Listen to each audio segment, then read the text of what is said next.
سيدنا محمد وعلى آله وأصحابه وأتباعه وأزواجه وذرياته. قال النبي صلى الله عليه وسلم: أرحم أمتي بأمتي أبو بكر رضي الله تعالى عنه، وأشدهم في أمر الله عمر رضي الله تعالى عنه، وأصدقهم حياء عثمان رضي الله تعالى عنه، وأقوام علي رضي الله تعالى عنه، وفاطمة سيدة النساء أهل الجنة رضي الله تعالى عنها، والحسن والحسين سيدا شباب أهل الجنة رضي الله تعالى عنهما، وحمد وعبد الله وعبد رسوله. اللهم اغفر للعباس وولده مغفرة ظاهرة وباطنة لا تغادر ذنبا.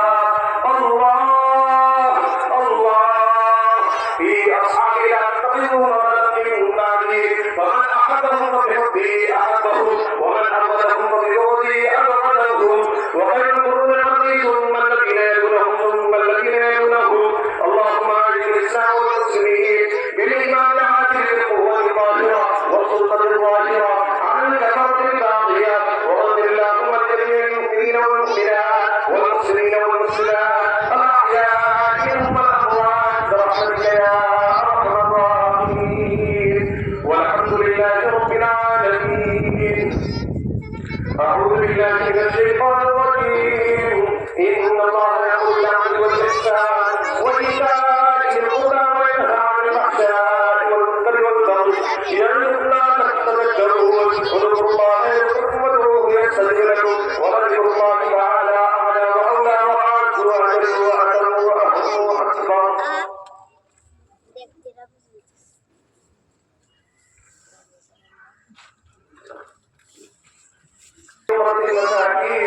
اللهم لا سهل إلا ما جعلته سهلا، وأنت تجعله سهلا إذا شئت.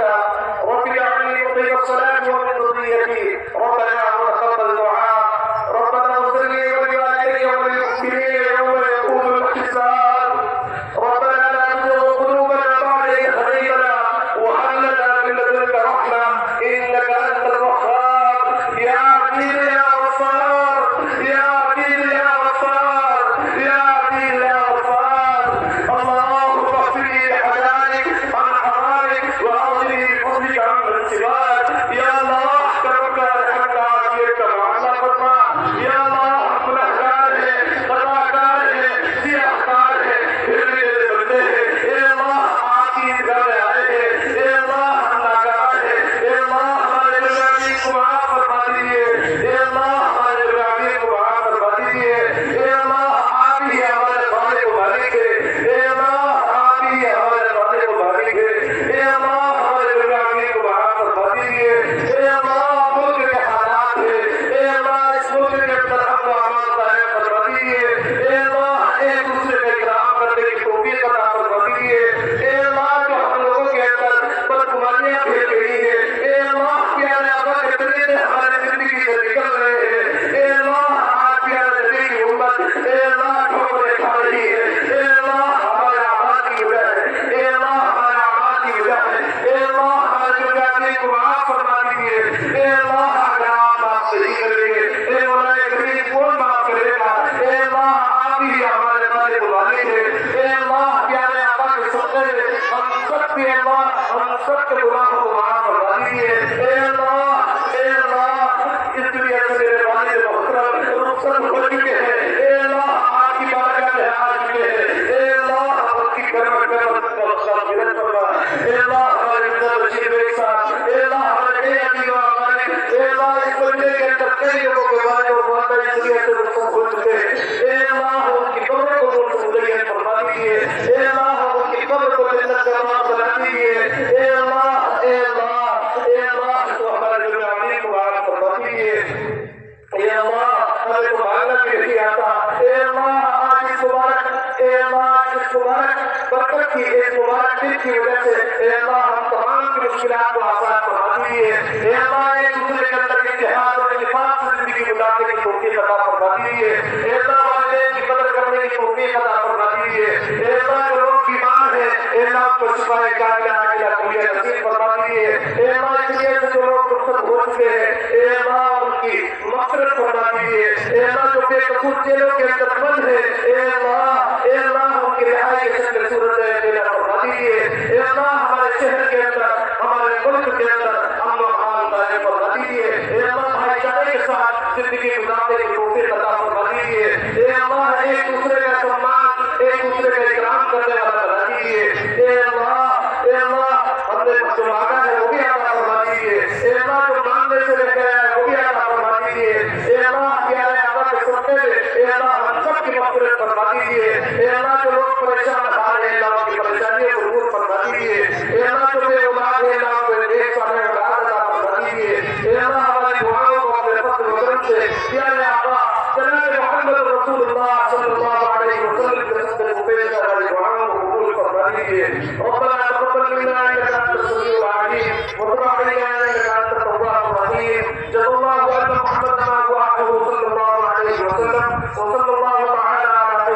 محمد وآله